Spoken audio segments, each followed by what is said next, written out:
मनोज जरांगे पाटलांनी आंतरवलीत अभ्यासकांना येण्याचं आवाहन केलं, त्याप्रमाणे मी काल बैठकीत सहभागी झालो.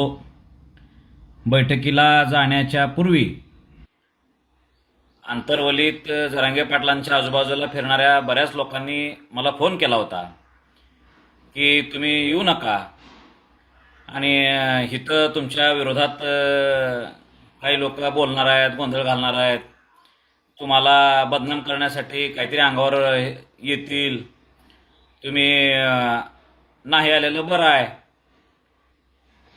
मी त्यांना म्हणालो होतो की मला समाजाच्या हितासाठी, समाजाला खऱ्या गोष्टी कळाव्यात आणि मनोज जरांगे पाटलांना सुद्धा आरक्षण मराठ्यांना नेमकं कसं मिळतं हे सांगण्यासाठी मला यायचं आहे. मराठवाड्यातल्या कोट्यावधी मराठ्यांना, ज्यांच्या नोंदीच नाहीत, अशा मराठ्यांना आरक्षण कसं देता येईल हे समजावून सांगण्यासाठी यायचं आहे. तुम्ही मेसेज केल्यामुळे मी आलोय, जरांगे पाटलांनी आव्हान केले म्हणून आलोय आणि मी येणार आहे. भांडणच करायचे असतील तर तेवढा आपले बी दम आहे माझ्यात बी, आणि माझा अनुभव पण आहे. मी मराठवाड्याने महाराष्ट्रातल्या लोकांनी बघितलं, 40 अभ्यासक माझ्या अंगावर आल्यावर सुद्धा मी कशा पद्धतीनं उत्तर दिले आणि माझी भूमिका काय हे त्यावेळेस अत्यंत संयमानं समजून सांगितलेली होती. पण ठीक आहे, माझ्या मराठा समाजावर माझा विश्वास आहे, माझा विश्वास होता. मी त्यांना सांगत होतो की समाजाची अपेक्षा आहे की मी आंतरवलीला जावं आणि मनोज दादांना खऱ्या गोष्टी सांगाव्यात. त्याप्रमाणे मी तिथं आंतरवलीला आलो होतो. आणि म्हणून काही लोकांना असं वाटतंय की योगेश केदार हा आधीच का सांगत नाही, का बोलत नाही, म्हणून ह्या गोष्टी कधी संभ्रमात असू नयेत. मी भांडणाला भिणारा माणूस नाही, समाजाला अंधारात ठेवणारा पण माणूस नाही. आपल्या भूमिका ज्या स्टेजवर असतात त्याच आतमध्ये असतात, हे मी आजपर्यंत दाखवत आलेलो आहे. मी सरकारमध्ये जरी असलो तरी सरकारच्या विरोधात सुद्धा भूमिका घ्यायची नीतिमत्ता दाखवलेला आपण माणूस आहे.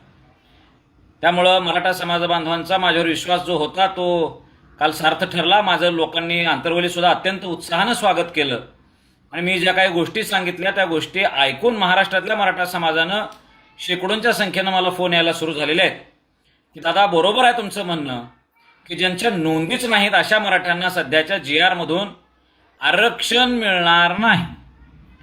मी जरांगे पाटलांनाही समजावून सांगायचा प्रयत्न करत होतो की दादा ह्या GR मध्ये तुम्ही सुधारणा करा असं म्हणताय, काय सुधारणा केल्या विचारल्या पाहिजे, पण माझं मतच त्या GRच्या संदर्भानं चुकीचं वेगळं आहे. त्या GR मध्ये कितीही सुधारणा केल्या तरी ज्यांच्याकडं मराठा नोंदी आहेत आणि कुणबी नोंदी नाहीत अशी एकालाही ते आरक्षण देता येणार नाही. ही माझी भूमिका आझाद मैदानावर जी होती तीच कालही कायम होती.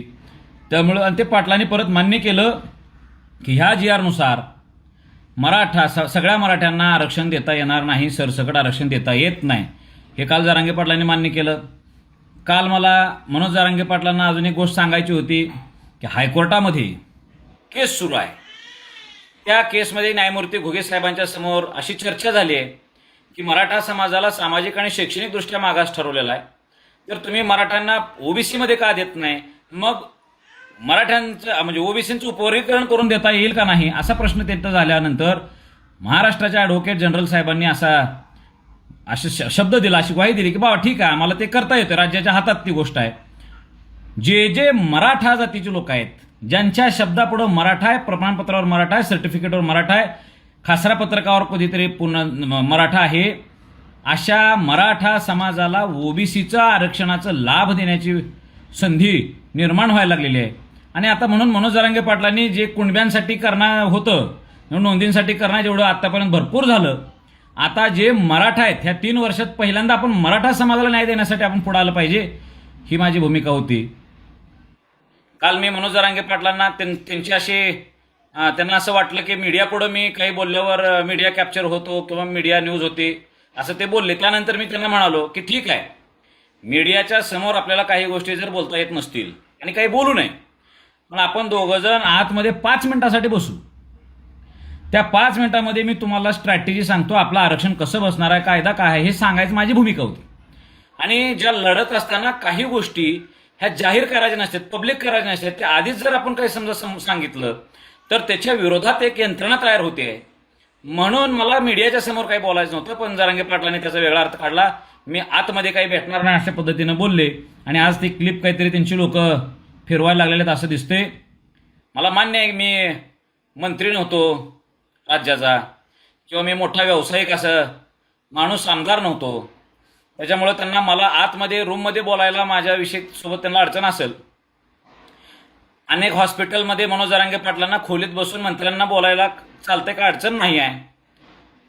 आपल्या समाजाच्या विरोधात असणाऱ्या काही बीडमधल्याच काही इतर जातीच्या नेत्यांना पक्ष घरात बसून बोलायला त्यांना काय अडचण नाही.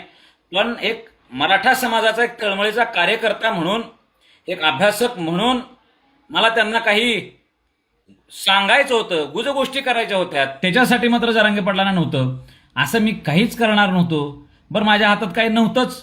मी काय जरांगे पाटलांना काही असं आतमध्ये जाऊन काही मी वेगळं काय सांगणार होतो का? नाही सांगणार होतो. पण ठीक आहे, जे झालं ते झालं.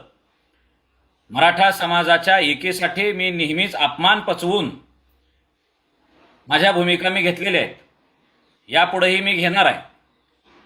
आपण एकदा नेता निवडला, त्या नेत्याच्या पाठीमागं चाललं पाहिजे, ह्या भूमिका माझ्या पूर्वीपासून होत्या आणि आजपर्यंत आहे.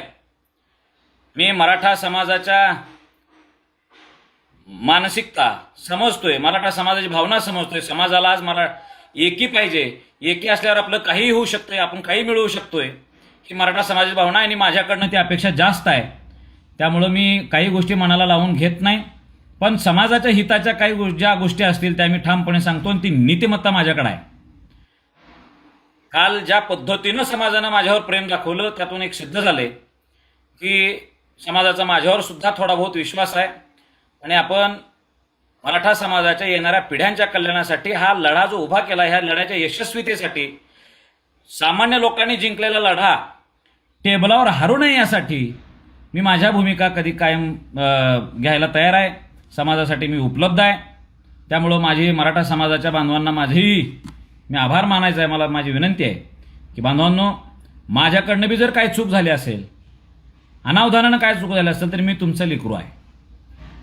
मला उदार अंतःकरणानं तुम्ही माफ करावं. मी चूक केलेली नाही, पण तरी तुम्हाला जर वाटत असेल ना तुमच्या मनात असं कधीतरी माझ्याविषयी एक बाबा ह्यांना भेटला आणि त्यांना भेटला, कुणामुळं तरी काही झालेलं असेल, पण मला उदार अंतःकरणानं तुम्ही माफ करावं. मी समाजाच्या हितासाठी लढलोय, ही चळवळ उभी करण्यासाठी संघर्ष केलाय. ह्या चळवळीला यश आलेलं मला सुद्धा बघायचं आहे. त्यामुळं तुमच्या सगळ्यांच्या यशात, तुमच्या सगळ्यांच्या संघर्षात मी एक सामान्य कार्यकर्ता म्हणून काम करत आलोय. यापुढे हे करायचं आपल्याला. धन्यवाद. महाराष्ट्रातील ताज्या बातम्यांसाठी बघत रहा टाइम्स टुडे टीव्ही. सोबतच शेअर करा, सबस्क्राईब करा आणि बेल आयकॉन प्रेस करा.